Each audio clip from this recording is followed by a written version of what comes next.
Il y a un temps pour tout, un temps pour être président, un temps pour ne plus l'être. Me voici donc parvenu au terme de mon 3e mandat au bureau du CNEF, après 2 mandats en tant que vice-président et donc un mandat en tant que président. J'aimerais porter un regard sur le chemin parcouru, non pour nous gargariser de succès, mais pour considérer ce que le monde évangélique français est en train de vivre depuis une vingtaine d'années et remercier le Seigneur pour sa grâce qui nous a accompagnés tout au long de ce chemin. Après le temps de réconciliation, ça fait maintenant quelques années, et ensuite venue la période de structuration avant la création officielle du Conseil national des évangéliques de France le 15 juin 2010, je m'en rappelle, j'y étais, à l'Institut biblique de Nogent-sur-Marne.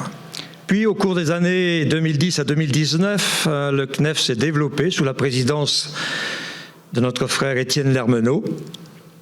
Et le mandat qui s'est écoulé de 2019 à aujourd'hui fut un mandat envisagé comme une période qui devait poursuivre l'œuvre entreprise. Il s'agissait donc d'une continuité avec toutefois en perspective, à l'horizon 2022, un changement générationnel auquel nous assistons aujourd'hui. Cette transmission de relais que nous menons depuis quelques mois, dans un climat très fraternel, de qualité, met en évidence le travail sérieux qui a été fait par ceux qui ont posé les textes fondateurs et structurants du CNEF.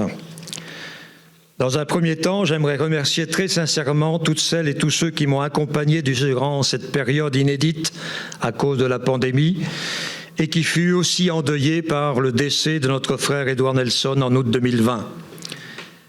Merci au directeur général et à toute l'équipe des permanents, aux membres du bureau, du comité représentatif et à tous les délégués départementaux qui ont exercé leur talent, contribuant ainsi à la notoriété, à l'utilité et à l'unité du CNEF, jusque dans les territoires de la République. Ce n'est pas localisé en région parisienne, ça s'étend à tous les territoires de la République. Les encouragements que nous entendons aujourd'hui lors des rencontres avec les services du ministère de l'Intérieur ou auprès des médias, et plus récemment à la Mévilude, est le fruit d'un travail de qualité et de l'engagement sérieux de chacun.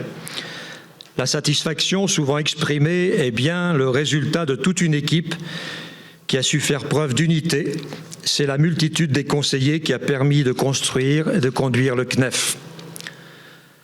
J'aimerais relever quelques points qui me semble nécessaire de souligner pendant ce mandat que j'ai assuré pendant 3 ans. Tout d'abord, l'orientation qui a été prise par le comité représentatif que nous avons qualifié de missionnel, entre guillemets, pour reprendre la métaphore du navire qui, au fil des ans, s'éloigne du quai en direction du large, il nous a semblé nécessaire de veiller à la bonne direction, celle qui correspond à l'identité évangélique du CNEF et à la vision clairement affirmée, à savoir encourager, faciliter le témoignage de l'Évangile tout en œuvrant à l'unité de l'ensemble et à la communion entre nous. Cette volonté de rester fidèle à notre vocation explique cette annonce que nous avons faite en insistant sur ce que j'ai appelé le moteur missionnel du CNEF. Il ne s'agit pas d'oublier le reste, ce que nous avons décrit comme le moteur institutionnel, pour lequel nous recevons d'ailleurs tant de reconnaissance parmi les membres du CNEF et bien au-delà. Mais j'ai observé que lorsque nous parlons d'évangéliser, de proclamer l'Évangile, quelque chose se met à vibrer en nous. Et il nous fallait travailler cette vibration en veillant à rester dans un registre de facilitateur et de catalyseur afin de ne pas empiéter sur le rôle des unions. C'est ce qui a été exprimé par un vote favorable lors de l'Assemblée plénière de juin 2021. Je pense que nous nous en souvenons, et je cite, « Nous, délégués de l'Assemblée plénière du CNEF, réaffirmons que l'appel du CNEF est prioritairement de favoriser l'annonce et la pratique de l'Évangile de Jésus-Christ, partout et dans toutes les sphères de la société, notamment par l'implantation d'églises. Nous voulons œuvrer concrètement ensemble dans ce but. Nous renouvelons notre confiance au CNEF dans son rôle de leadership de vision pour soutenir cette priorité. Nous lui reconnaissons dans le cadre de sa mission de concertation un rôle de catalyseur et de facilitateur au niveau régional et des territoires dans le respect des missions de ses membres, unions d'églises et œuvres.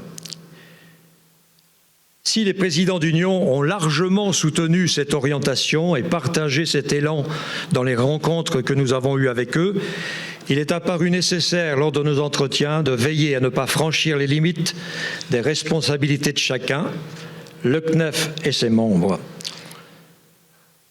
Le CNEF, c'est nous, a déclaré quelqu'un dans l'une de nos rencontres. Il n'y avait rien de méchant derrière, il n'y avait pas de message subliminal, il y avait tout simplement une découverte. Et finalement, le CNEF, c'est nous. Alors, quelques mots sur les rencontres avec les unions. En ce qui concerne l'unité, je sais, pour avoir présidé une grande union, qu'il s'agit d'un vrai défi. Et lorsque celui-ci est relevé, la victoire reste néanmoins toujours fragile. Elle appelle une vigilance de tous les instants. C'est pourquoi j'avais signalé à la commission de recherche d'un président pour le CNEF en 2018 que je travaillerai autant que possible à consolider les liens de la famille évangélique. J'ai soutenu cette idée auprès du directeur général et auprès du bureau.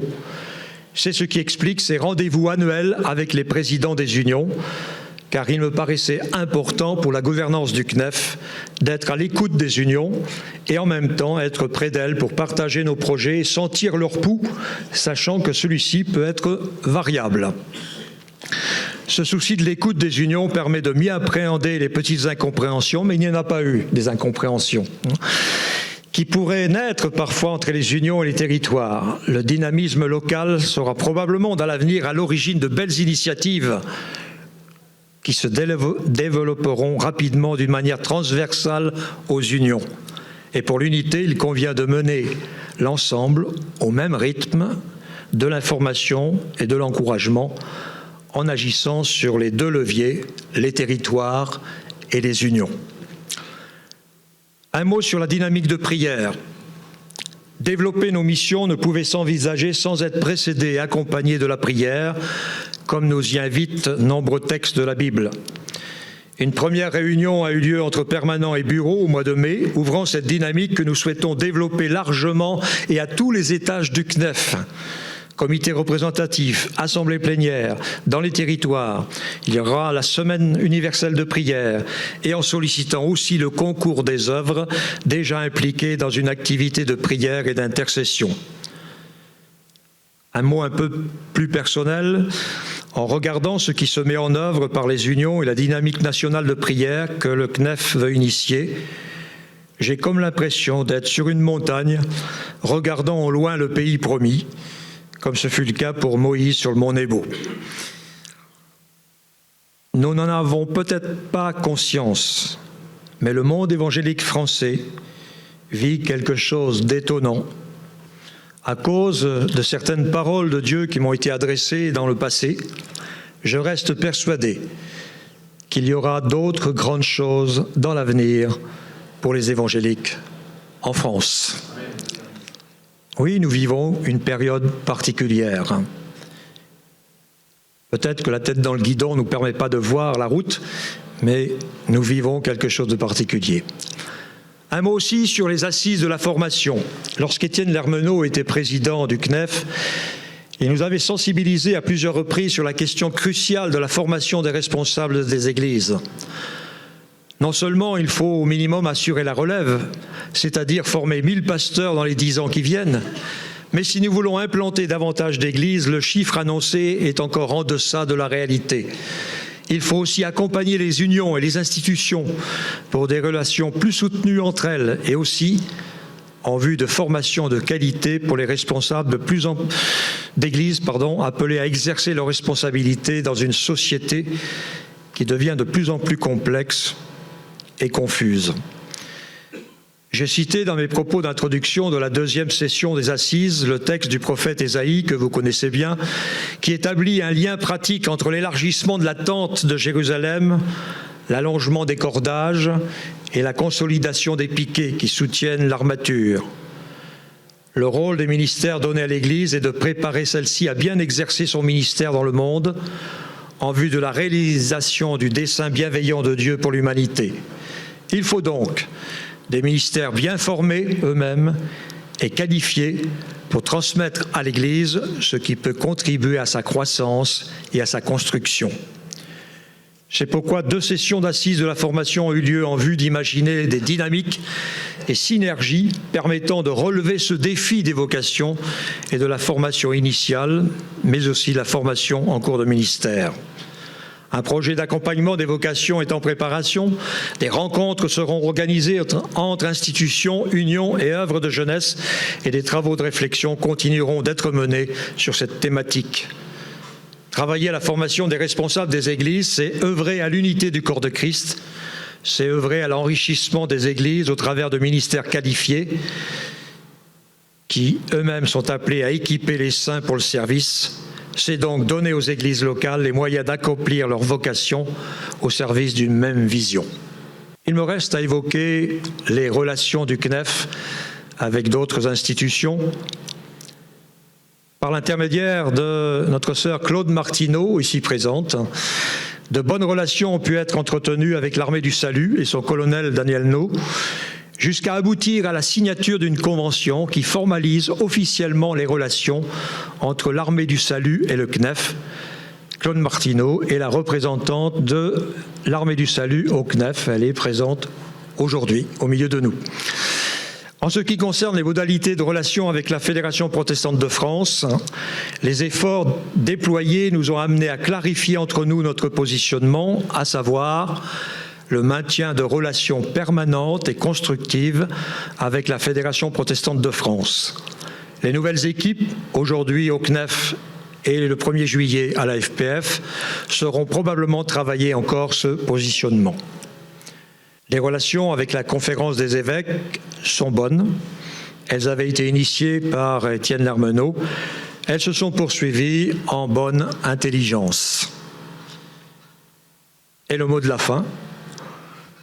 Au cours de ces relations diverses que j'ai pu avoir, j'ai eu l'occasion d'entendre une version adaptée d'un proverbe africain. Ce proverbe sera mon dernier mot adressé à la nouvelle équipe de la gouvernance du CNEF, pas seulement à Erwan, mais à tous ceux et celles qui vont l'accompagner. Je cite le proverbe: « Si tu veux aller loin, marche avec les autres. » Que la grâce, la paix de Dieu soit avec vous tous. Merci de votre attention.